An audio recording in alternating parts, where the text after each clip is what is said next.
من الشيطان الرجيم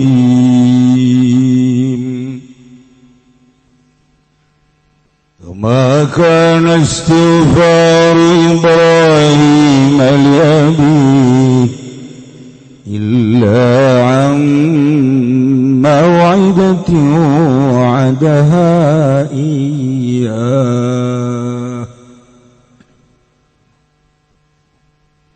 فلما تبين له أنه عدو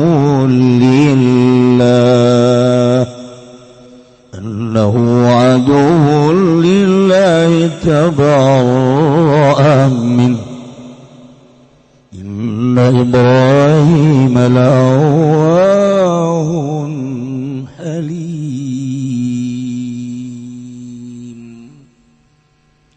والله أعلم بمراده وما كان استغفار إبراهيم ولا noranana apa maca istighfar jaluk pangampura Ibrahim kangjeng Nabi Ibrahim li abihi kadue bapana Ibrahim illa ngingam mau'idatin iku tetep saking perjanjian wa'adaha iya kang ngajanggikeun ya Ibrahim ha ing mau'idah ya ing ya abi bikaulihi kalawan ucapan kangjeng Nabi Ibrahim astaghfirulaka rabbi besok bakal jaduk pangampura ingsun laka kadua sira ing pangeran ingsun raja yuslim kana arah ngarep-ngarep yen tamanjing Islam ya abi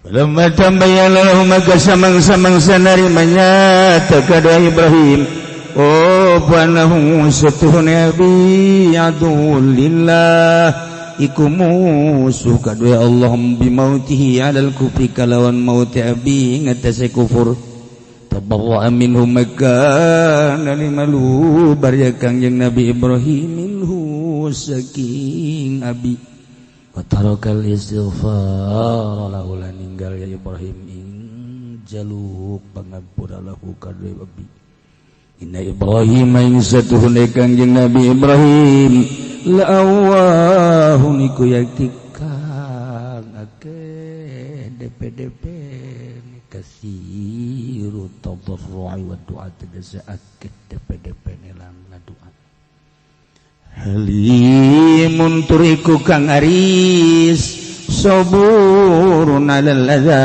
tegese kang sanget tahan ujine alal adza ingat sepilara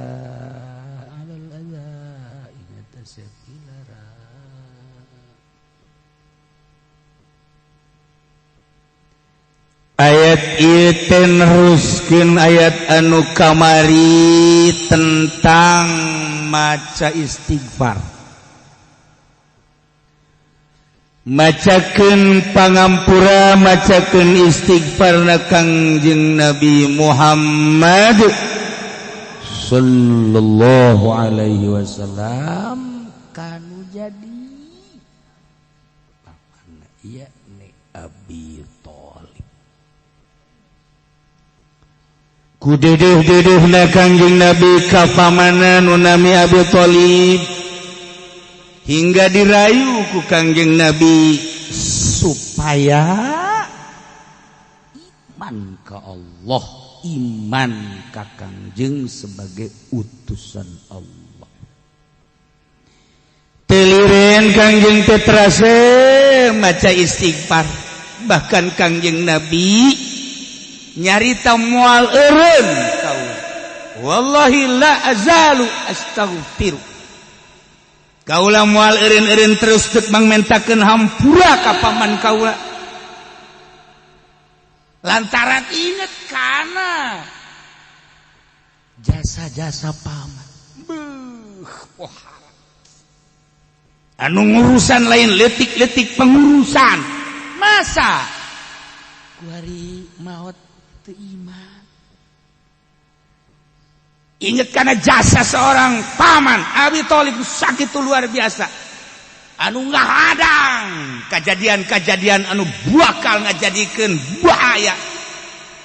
Ayeuna mah teu iman. Cek Kangjeng secara manusiawi atuh deudeuh jeung nya. Karunya. La azalu astaghfiru. Moal eureun-eureun kaula mangmentakeun hampura. Hatta sehingga kaulah dicaram ku Gusti Allah.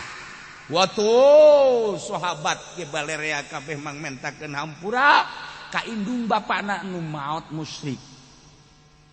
Mangmentakeun hampura ka bapak kolotna anu maot musyrik.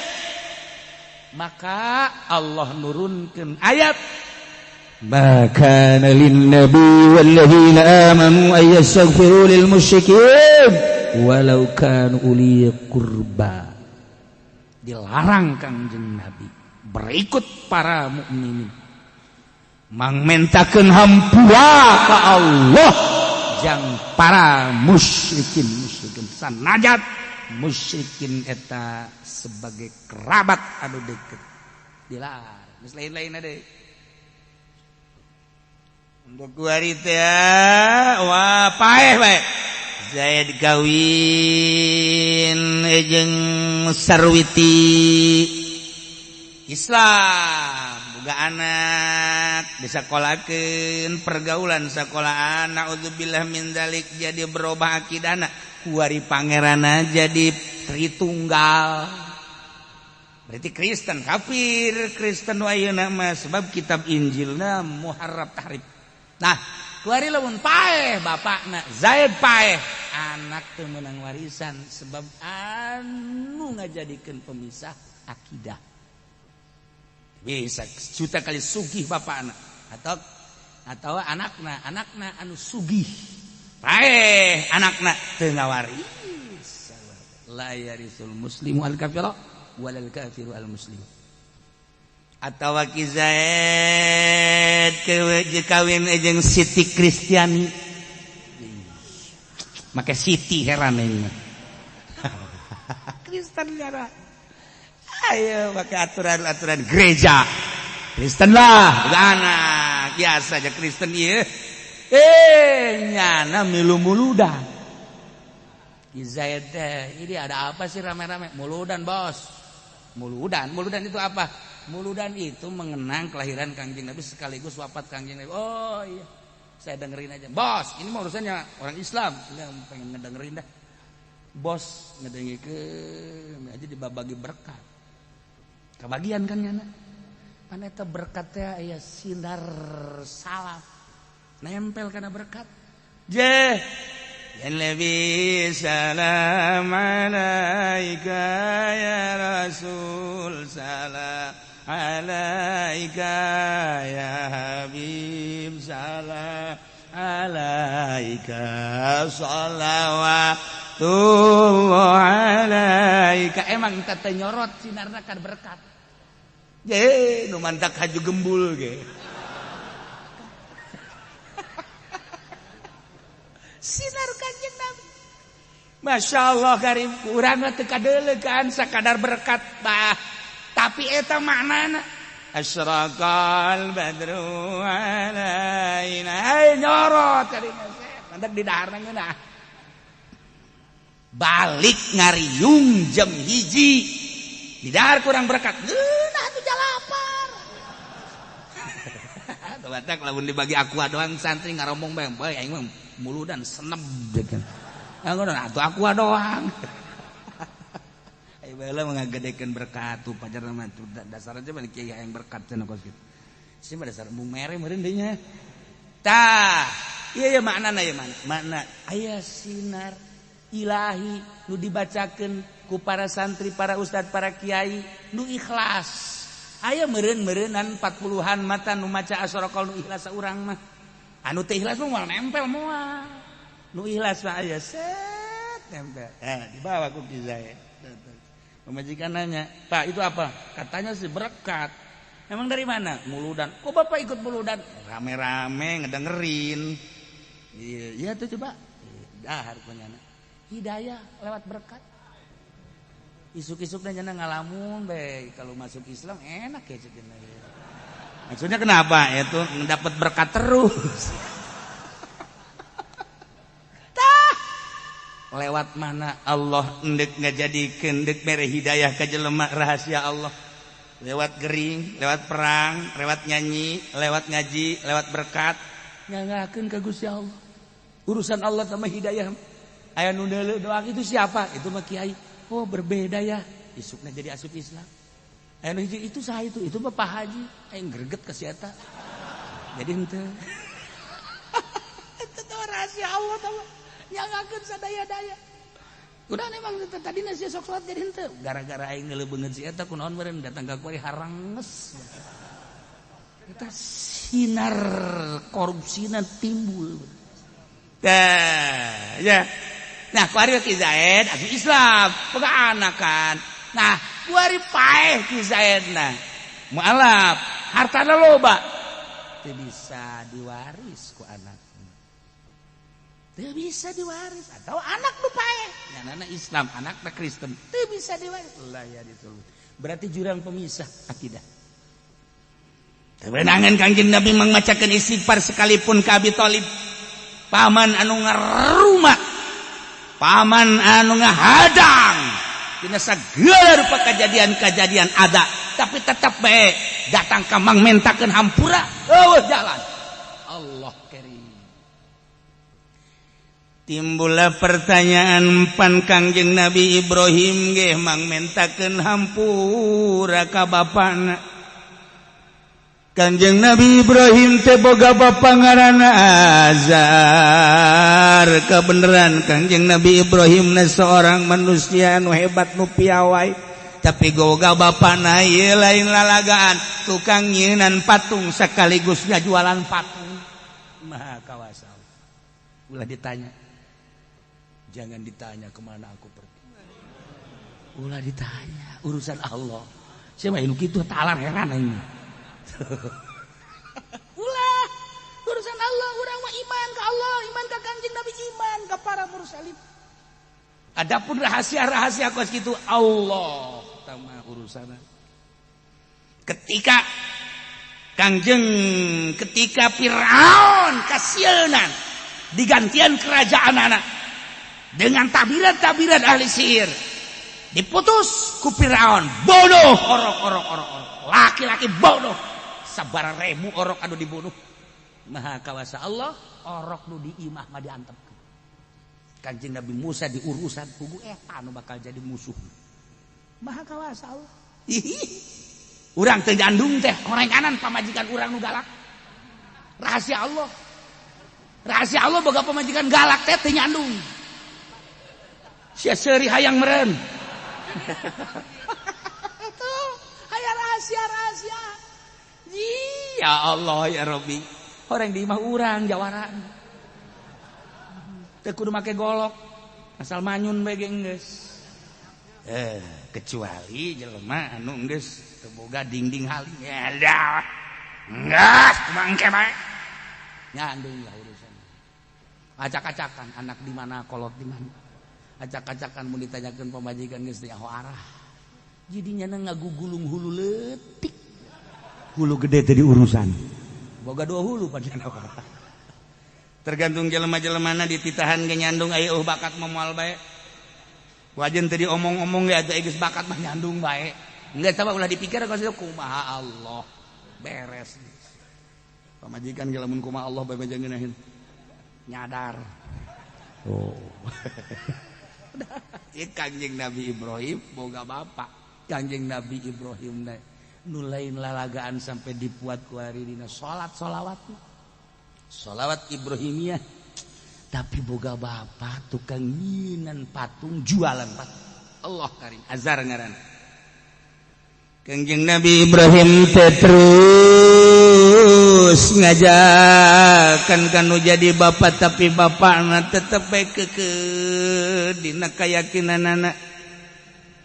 Kangjeng Nabi Ibrahim temang mentakeun hampura ka Gusti Allah dengan bahasa perjanjian astagfirullah rabbi Gusti abdi teh bade nyuhunkeun pangampura kanggo rama abdi Gusti roja ayuslima dengan harapan supaya asup Islam bapak abdi teh boga harapan supaya bapak asup Islam Gusti nyeri meureun di akhirat teh ketika para mursalin aya di sorga ketika para nabiin aya di sorga ketika para aulia Allah aya di sorga ketika para solihin jeung mukminat aya di sorga bapa di dieu aya di neraka endeuh teu sedih kumaha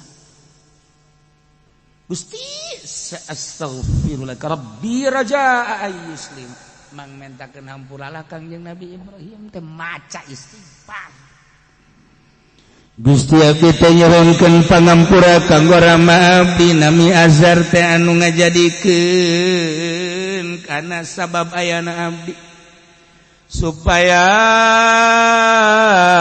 abdi ulah dibere sedih jaga di akhirat ketika jelema-jelema digariring ka sorga abdi teh hayang sareuneuh saigal jeung bapa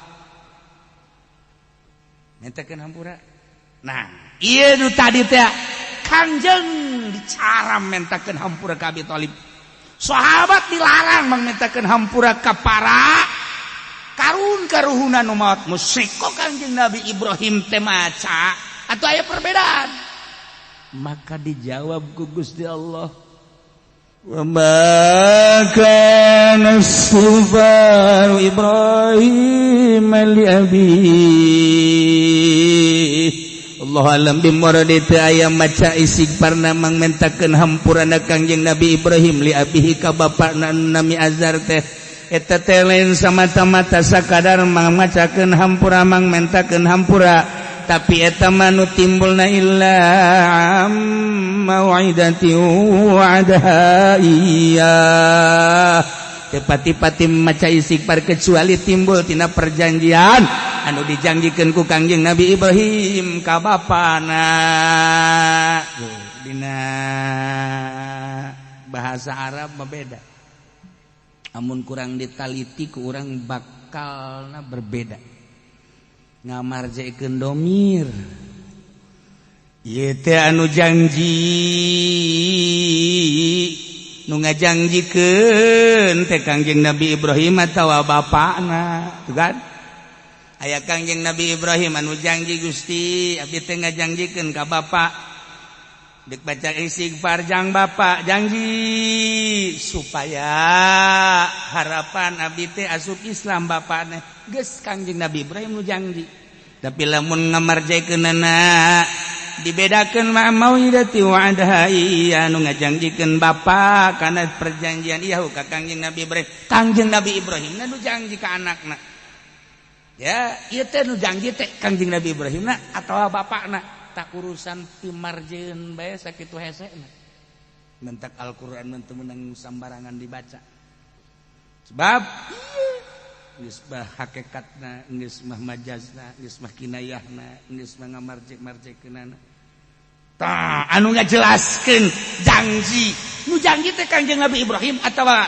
kitu bapana eta teh kan teu meunang kurang kudu ceuk Kangjeng Nabi teangan kurang dina hadisna nu janji teh saha ya Allah ya Rabb lain pagawean leutik-leutik koregana kudu teangan heula di Bukhari-na kudu teangan heula di Sunan Abi Daud kudu teangan di Ibnu Majah coba ieu teh nu janji teh keterangan Kangjeng Nabi Ibrahim atawa bapana teu meunang make otak urang ngamarje-marjekeun mah babari digilekeun wa'adaha ka Kangjeng Nabi Ibrahim hakna kana mau'idah iyahuna kitu ka bapana jadi Kangjeng Nabi Ibrahim nu janjina gilekeun ku urang ja bisa mau'idati wa'adaha iya dibalikeun atuh azar meureunana tapi teu meunang tak Quran mah kos kitu sangeunah-ngeunahna kudu make hadis Kangjeng Nabi emang jadi kiai kok jadi kiai teh ya barang diondang haju susu kopi aya ngeunah teh mah kos kitu teh mantap hei gelas kumaha naon geus teu bisa dicekel bubuan aya gedena gelas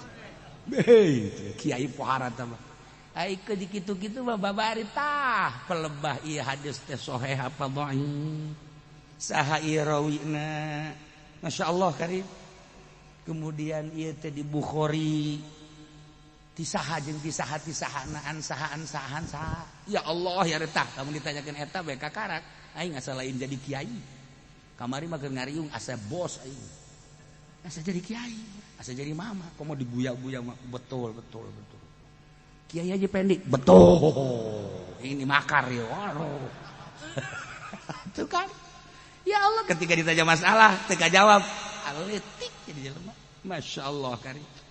Nah, ieu hese keur carita hese we boleh teu bisa. Ieu carita mun ditanyakeun coba-coba dan teu bisa. Teh eta hese. Ya Allah, ya Rabb. Hiji jelema jago jasa dina urusan hadis Kangjeng Nabi. Kebablasan, carita rawi-rawi teh nyaho pisan. Kebablasan lana okos Kangjeng Nabi Musa. Asana ana a'lamu aing nu pangnyahona. bablas ngaran mukotil tak ieu teh nyaho pisan nya mah lamun nyaritakeun eta mah kitu-kitu riwayat hidupna lahiran tanggal 9 maotna tanggal 9 riwayat hidup kieu B eta teh lahiran tanggal 9 jadi nyaho moh nyana teh geus rawi hadis supang hebat-hebatna ngan aya takabur di jero hatena aing pang pinterna aing pang hebatna eueuh tanding asana aing datang ka nyana nyieun forum tanya jawab Batul Masai. Aya tanya aing. Asana jauh anu teu nyaho aing mah kabeh. Nyaho kabeh. Kutakabur aya bae lawanna wali. Di forum sakitu nanya anu kajawab kabeh wali mah nanya seetik betil aing mah nanya bae 2 pertanyaan. Naon? Geus mah ulah nanya geus mah hina. Pan ai wali mah tilok make jas. Hina gitu kadelena. Nu make jas mah pedagang tah pedagang jas. Ieu teh. Jadi eta wali mah nanya 2 ieu nyana. Cepet nanya naon? Lamun kajawab aing dik guguru ka sia. Ye, atuh kajawab teu kajawab ge. Jai mah moal anu teu kajawab jak kira teh gitu guguru bae sih aing. 2 aing mah pertanyaan. Naon aya cepet? Hiji sagede kumaha pejit sireum.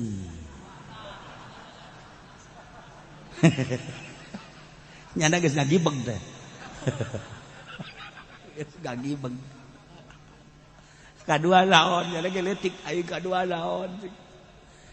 Kadua waktu Kangjeng Nabi Adam dititah munggah haji ku Gusti Allah sorangan bae nu nyukur tahalulna saha. Ti bisa ngajawabnya. Oke sakian aja. Ayo tah jawab Gusti. Jawab. Wali atuh, masyaallah teh sambaran.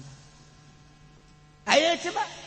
Amun sia jaho eta pejit sireum saha nu nyaritakeunana mun Kangjeng Nabi hadis taon lamun sahabat saha lamun wali saha ayo aing ngolah ka indit di dieu heulanan ulama ke otak sia tapi make riwayat nomor kadua nu nyukuran tahalul Kangjeng Nabi Adam can aya sasaja nu munggah haji harita saha nu nyukuranana cepat sia tetep teu kabaca ku nya hampur aing. Palebah eta mah aing teu bisa ngajawab. Banta kudu sombong sia. Ye, wa fauqa kulli dzi ilmin alim. Disahuruheun lasaluhureun jelema anu pinter aya deui nu leuwih luhur. Ye, aya langit ka hiji, langit ka dua, langit ka tilu, langit ka opat. Ulah sok haju mentang-mentang sia. Ya, mentak kuari riwayat nu timbul ti muqatil teu dipercaya lantaran gedebul. Sakitu pintarna teh jadi perawi hadis anu hebat nu sahih. Sebab gedebul asli sama dongeng teh.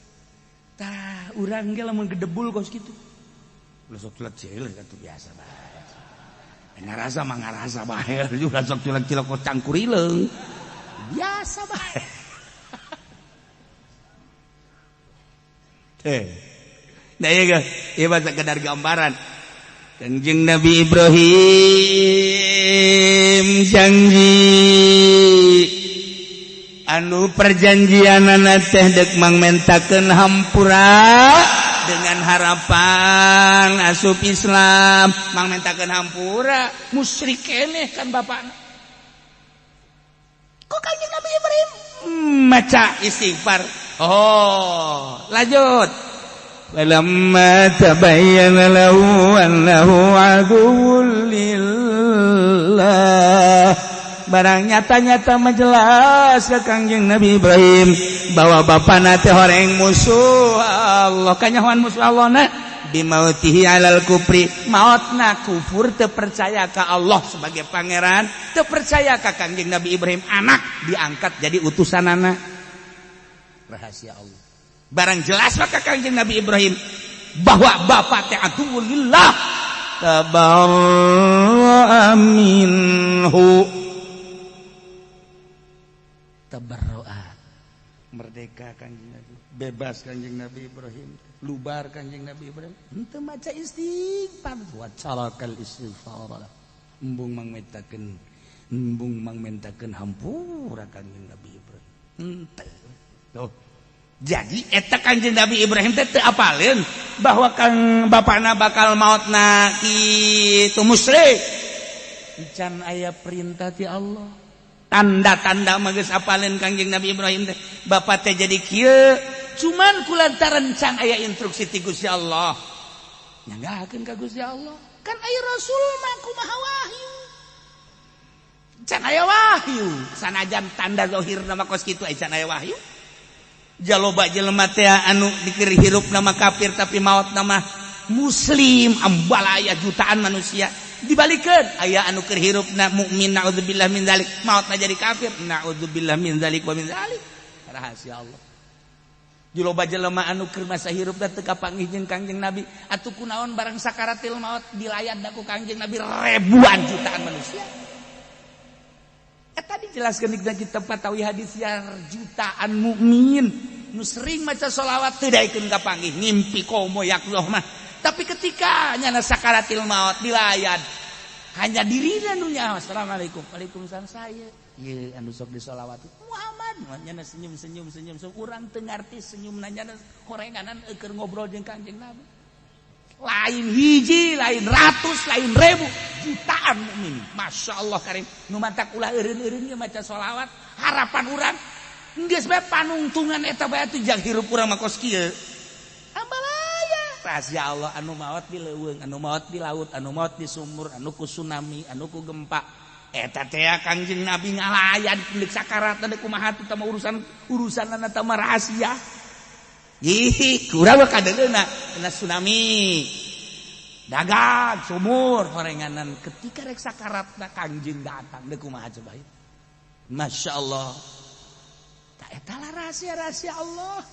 Teu bisa nyaritakeun hanya sebagian hamba-hamba Allah nu dibere nyaho ge teu meunang diomongkeun. Terus suku kula didongengkeun kamari keur haol anu tukang ngadu kotok teh aduh anu piwalieun kan kadeuleu ku mama oh jadi mah piwalieun tukang ngadu kotok di beat ai kiai teu di beat geus bae pan jadi riweuh nya tukang ngadu kotok di beat rekap heran aing mah isuk-isuk kieuan bae sok isuk-isuk ngajantur kotok jadi ahli torekat ari anu nyeklan tasbih bae nyeklan kitab teu di beat-beat eta bahkan kehebatan mama nandele jawali wa piwalieun je dumantak deuk jadi wali horeng kudu ngadu kotok heula sia waju ngadu kotok we tungtungna mah lailah ya jadi saencan Kanjeng Nabi dibere tanda-tanda ku Gusti Allah tentang akidah anu benerna bapakna boga harapan supaya asup Islam dipangmentakeun hampura dengan cara istighfar Kanjeng Nabi Ibrahim jang bapak harapan roja ayusliba supaya asup Islam tapi barang jelas lain kafir musuh Allah tabarra'a minhu geus teu baca istighfar dari Kanjeng Nabi Ibrahim geus teu inna Ibrahim la'awwahun halim Allah alam bumara desanya Kangjeng Nabi Ibrahim telah awahun yakin jelema anu pohara pisan DP na ka Gusti Allah anu loba pisan ngadoana ka Gusti Allah halimun tur nu pohara pisan tahan ujina terhadap pilara-pilara mantap kasupkeun kana ulul azmi ismatuhum paling dijaga adalah para anbiya maksum ngan di antara maksum aya nu berpangkat ulul azmi nomor kahiji Kangjeng Nabi urang Kangjeng Nabi Muhammad sallallahu alaihi wasallam kadua Kangjeng Nabi Ibrahim alaihissalam Kangjeng Nabi Musa Kangjeng Nabi Isa eta ulul azmi jelema anu boga predikat nomor 1 rajaning raja dina urusan akidah kepasrahan ka Gusti Allah Subhanahu wa taala ieu Kangjeng Nabi ulul azmi matak di dia jelaskeun la'awahun halim anu pohara pisan tadarruna anu pohara pisan ngadoana anu pohara pisan dumadeus da ka Gusti Allah atur anu pohara pisan nahan pilarangna Kangjeng Nabi Ibrahim atuh moal aya tanding kumaha kos Kangjeng Nabi urang nyaritakeun fakir saha nu leuwih fakir ti Kangjeng Nabi nyaritakeun miskin saha nu leuwih miskin ti patan Kangjeng Nabi nu mataca Kangjeng Nabi cintailah fakir orang yang mencintai fakir adalah sama dengan mencintai saya sebab tidak ada yang lebih fakir kecuali saya cintailah miskin sebab saya dilahirkan oleh Allah menjadi orang miskin orang yang cinta miskin berarti cinta kepada saya mana orang yang lebih miskin daripada saya urang mah dibere embung tah diuk jeung nu fakir miskin teh bau hayangna jeung bupati begitu bangga orang lamun diuk jeung bupati jeung gubernur jeung polisi pokoknya udah nangkep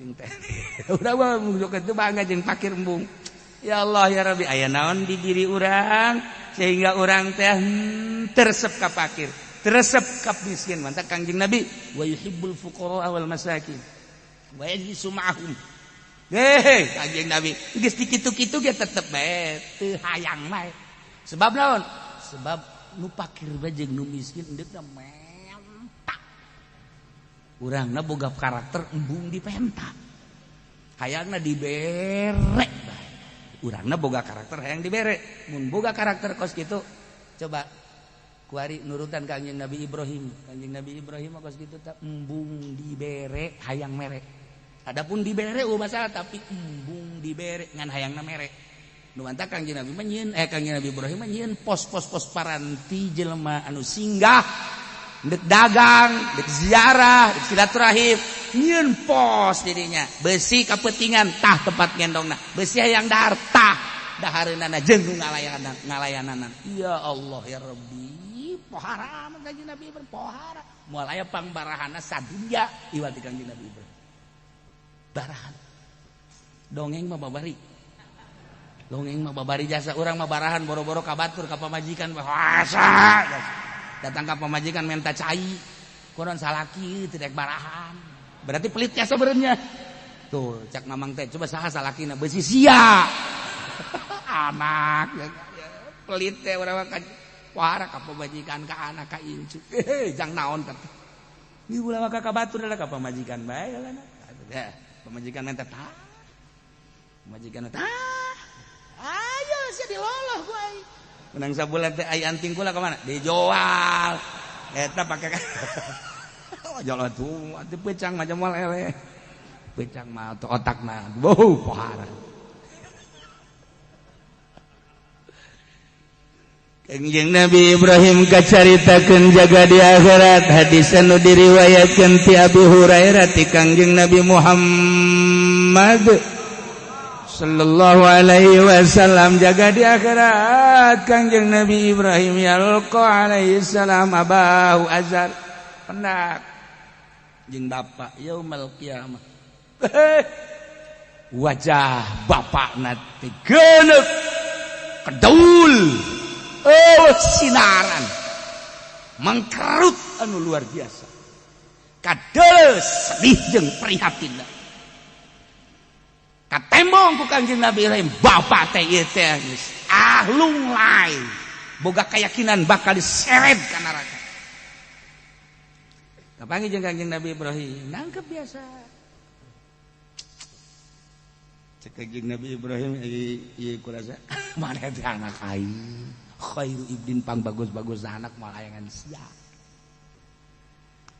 aju begitu atuh geus deui ja aing nyaho bawa sia teh hebat geus aing bawa ka ditu ka pangeran coba deui kumahakeun ayo dibawa ku Kangjeng Nabi Ibrahim bapak teh ka Allah diusulkeun ya Rabb